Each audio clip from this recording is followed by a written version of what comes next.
সালমান আল ফারিসি রাদিয়াল্লাহু আনহু উনি আরব মানুষ ছিলেন না, নন আরব ছিলেন, পার্সিয়ান, ফার্সিতে কথা বলতেন, মানে ইরান থেকে এসেছিলেন। উনি প্রথমে অগ্নি উপাসক ছিলেন। কি ছিলেন? অর্থাৎ ওই যে জরাথুস্ত যারা আগুন দেখলে এরা পূজা করে, আগুনের পূজা যারা করে, জরাস্ট্রেনিয়ান, এই ধর্মে বিশ্বাসী ছিলেন। আগুনের পূজা করতেন ইরানে। তিনিও আগুনের পূজা করে, তার বাবাও আগুনের পূজা করে। তো একদিন বাবা একটা কাজে পাঠিয়েছে, ওই কাজ করতে যেয়ে সে খ্রিস্টানদের গির্জা ক্রস করতেছিল। ছোট মানুষ গির্জা ক্রস করতে যেয়ে দেখে খ্রিস্টানরা কেমন যেন আলাদা ইবাদত করে, নামাজ পড়ে। এটা দেখে খুব ভালো লাগছে, তার খুব ভালো লাগছে। বাড়িতে এসে বাবারে বলে, বাবা আমি দেখলাম যে খ্রিস্টানরা তাদের চার্চে গির্জায় নামাজ পড়ে, এটা তো অনেক সুন্দর, আমরা যে আগুনের সামনে যা করি এটার চেয়ে ওইটা সুন্দর। বাবা বলে, খাইছে, ছেলে তো আমার শেষ হয়ে যাবে। বলছে, না না বাবা, আমরা যে আগুনের উপাসনা করি এটাই ভালো। উনি বলেন, না, আমি অনেক চিন্তা করেছি, ওরা যেভাবে গডের কাছে চায় ওইটা শ্রেষ্ঠ।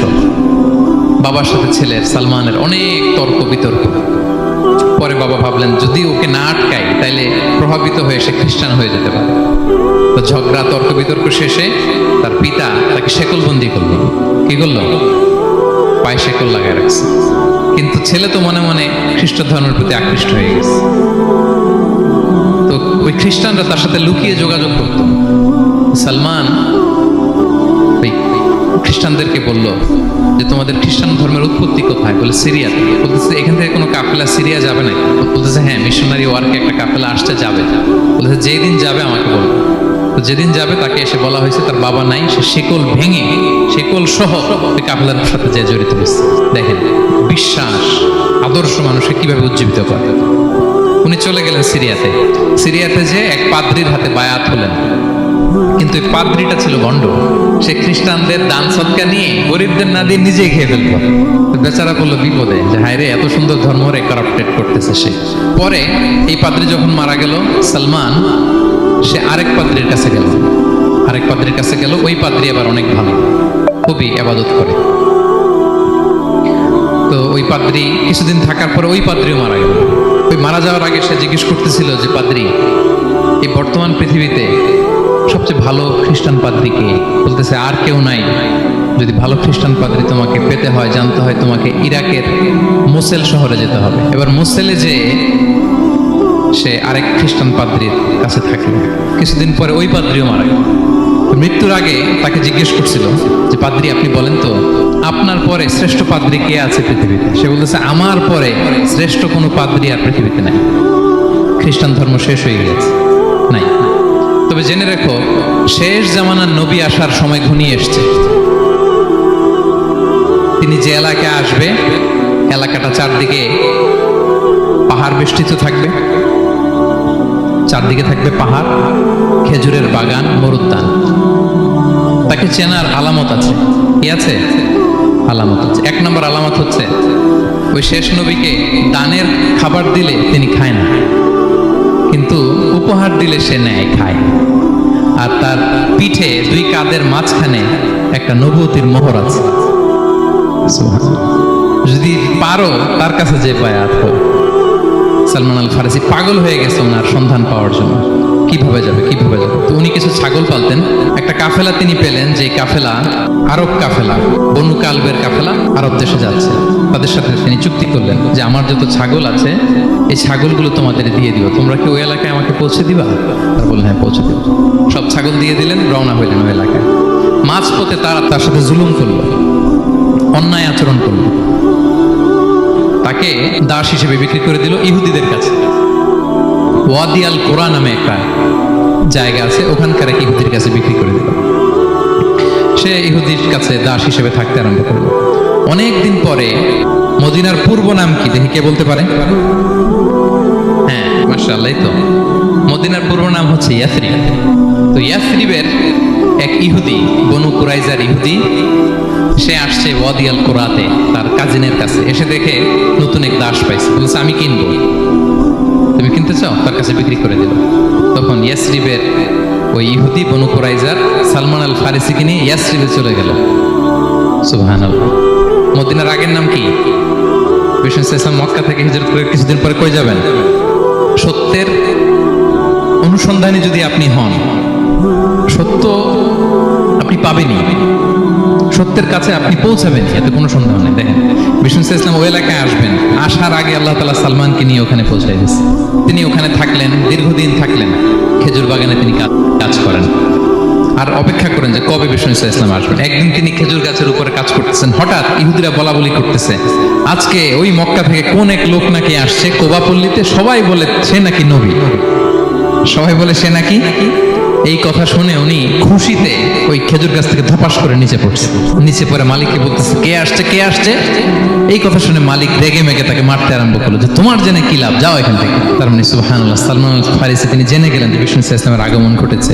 আপনারা জানেন যে হিজরতের যে রুটটা, বিষ্ণু ইসলাম সরাসরি ইয়াসরিবে বা মদিনায় না ঢুকে প্রথমে কুবাতে ঢুকেছিলেন, কুবাপল্লীতে কিছুদিন ছিলেন, মসজিদে কুবা নির্মাণ করেছেন।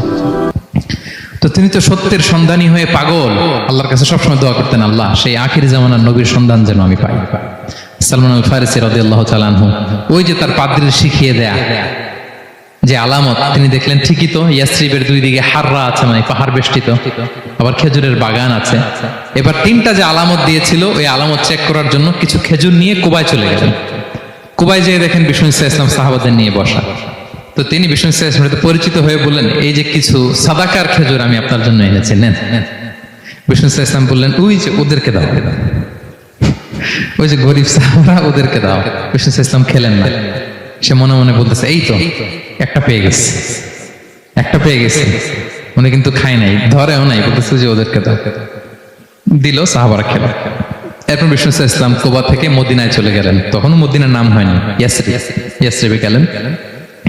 এবার কিছুদিন পরে আরো কিছু খেজুর নিয়ে সালমান রাদিয়াল্লাহু তাআলা আনহু বিষ্ণু ইসলামের কাছে গেলেন। এবার যে বললেন, কিছু খেজুর আমি উপহার হিসেবে আপনার জন্য এনেছি, আপনি কি গ্রহণ করবেন? বিষ্ণু ইসলাম বললেন, অবশ্যই গ্রহণ করবো। বলেই তিনি একটা নিয়ে খেতে শুরু করলেন, খেলেন এবং বিতরণ করলেন। মহা খুশি, এই তো পেয়ে গেছি দুইটা সাদাকার খেজুর, বলেছি ধরেও নাই, খায় নাই। যখনই বললাম উপহার খেয়েছে। এবার বাকি রইল কয়টা? সেটা কি? নবুয়তের সিলমোহর, দ্য সিল অফ প্রফেসি। এটা তো দেখা এত সহজ না, যদি এদিকে থাকে, জামা পরে থাকলে দেখা যাবে? তো এটার জন্য প্রায় যায়, কিন্তু ব্যাটে বলে হয় না, ট্রাই করে কিন্তু দেখা যায় না। একদিন তিনি গেলেন, এবং এটার জন্য তো পিছে পিছে থাকতে হবে, কি বলেন? কথা নেই বার্তা নেই, হুট করে পিছু পিছু ঘোরা যায় নাকি কারণ? একদিন একটা উপলক্ষ তৈরি হলো, সেটা কি? বিষ্ণু ইসলাম, এক সাহাবী মারা গেলেন বাকিউল গারকাদে, মানে যেটাকে আমরা জান্নাতুল বাকি বলি, ওই কবরস্থানে ওই লাশ নিয়ে যাচ্ছে, সবার সাথে সাথে বিষ্ণু ইসলামও যাচ্ছে। তো এখন তো একটা সুযোগ, পিছনে পিছনে যাওয়া যায়, কি বলেন? এইবার সালমান এসে পিছু ছাড়ে না, নবীজির পিছনে পিছনে যায়, কিন্তু স্বাভাবিক যাওয়া না। একটা আছে সিম্পলি হাঁটা, এরকম না, একবার এদিকে যায়, একবার ওদিকে যায়, একবার এদিকে যায়। আর কোন সাহাবারা মনে মনে ভাবে, ঘটনা কি, এরকম করে কেন লোকটা? কিন্তু বিষ্ণু ইসলাম তো জানেন কেন এরকম করতেছে, ঠিক কিনা বলেন? বিষ্ণু ইসলাম সেদিন দুইটা চাদর পরেছিলেন, একটা নিচে আর একটা উপরে। নিচে লুঙ্গি আর একটা চাদরটা দিয়ে গা ঢেকেছিলেন। বিষ্ণু ইসলাম ইচ্ছে করে পিঠের চাদরটা একটু নিচের দিকে নামালেন, যাতে করে সে যেটা খুঁজতেছে ওটা দেখে ফেলে। বিষ্ণু ইসলাম চাদরটাকে একটু করে নিচে নামালেন, নামানোর সাথে সাথে তিনি দেখলেন দ্য সিল অফ প্রফেসি, মাহরুন নবুয়া। দেখার সাথে সাথে সালমান আল ফারিসি চিৎকার দিয়ে বিষ্ণু নবীকে জড়িয়ে ধরলেন এবং ওই জায়গাটাতে দুই ঠোঁট দিয়ে চুমু খেলেন, কাঁদতে শুরু করলেন। বিষ্ণু ইসলাম বললেন, কেন কাঁদো তুমি? এতক্ষণ আমি আপনাদেরকে যা শোনালাম, সালমান পুরো ঘটনাটা বিষ্ণু ইসলামের কাছে বর্ণনা করলেন। বললেন, ইয়া রাসূলুল্লাহ, এই জন্য কাঁদি, আমি ছিলাম অগ্নি উপাসক, সত্যের সন্ধানে আমি খ্রিস্ট ধর্ম গ্রহণ করেছি। 3 খ্রিস্টান পাদ্রী শেষ করে সর্বশেষ যে ভালো পাদ্রীটা, উনি বলছে যে উনি মরার পরে আর কেউ ভালো পাদ্রী নাই, আখির জামার পয়গাম্বর আগমনের সময় এসেছে। পাহাড়ি এলাকা, চারদিকে খেজুর বাগান, এরকম জায়গায় উনি আসবে। আর 3টা সাইন বলেছে, উনি সাদাকা খায় না, উপহার নেয়, খায়, আর তার পিছনে থাকবে মাহরুন নবুয়া, নবুয়তের সিল। সুবহানাল্লাহ। বিষ্ণু ইসলাম খুশি হলেন, তাকে শাহাদা পড়ালেন এবং বললেন যে তোমার এই দাসত্ব থেকে মুক্তির জন্য কি লাগবে? সে বলে যে আমার চুক্তি হয়েছে 300 খেজুর গাছ লাগবে। কয়শো? বিষ্ণু ইসলাম বললেন, কে আছো তোমাদের ভাইকে সাহায্য করবা? কেউ 20টা, কেউ 30টা, কেউ 40টা। সব সাহাবারা ডোনেট করে 300 খেজুর দিয়ে দিলেন, খেজুরের গাছ হয়ে গেল। আর 40 গ্রাম স্বর্ণ এটাও দিতে হবে। তো কোন এক যুদ্ধে বিষ্ণু ইসলাম একটা ছোট্ট স্বর্ণের টুকরে পেয়েছিলেন, বললেন যাও এটা নিয়ে ওজন দাও, ওজন দিলে দেখবা হয়ে গেছে। ওইটা নিয়ে ওজন দেয়া হলো, দেখা গেল মুহূর্তে একেবারে সমানে সমানে 40 গ্রাম হয়ে গেছে। সালমান আল ফারিসি রাদিয়াল্লাহু তাআলা আনহু তারপর থেকে মৃত্যুর আগ পর্যন্ত বিষ্ণু ইসলামের সাথে ছিলেন, সবগুলো যুদ্ধে অংশগ্রহণ করেছেন। এবং 5ম হিজরিতে ওই যে পরীক্ষা খননের কথা আমরা জানি না, দ্য ব্যাটল অফ ট্রেঞ্চ, এই বুদ্ধিটা আসছিল সালমান রাদিয়াল্লাহু তাআলা আনহুর মাথা থেকে। এটা হচ্ছে ওনার ব্রেন চাইল্ড, কারণ আরব দেশে এরকম পরীক্ষা খনন করার ট্রেডিশনই ছিল না। উনি তো আরব দেশের না, আসছে পারস্য থেকে। ওনার এই বুদ্ধি পরামর্শ নিয়ে বিষ্ণু ইসলাম 5ম হিজরিতে পুরো মদিনার চারদিকে খনন করে এই পরীক্ষা করেছিলেন।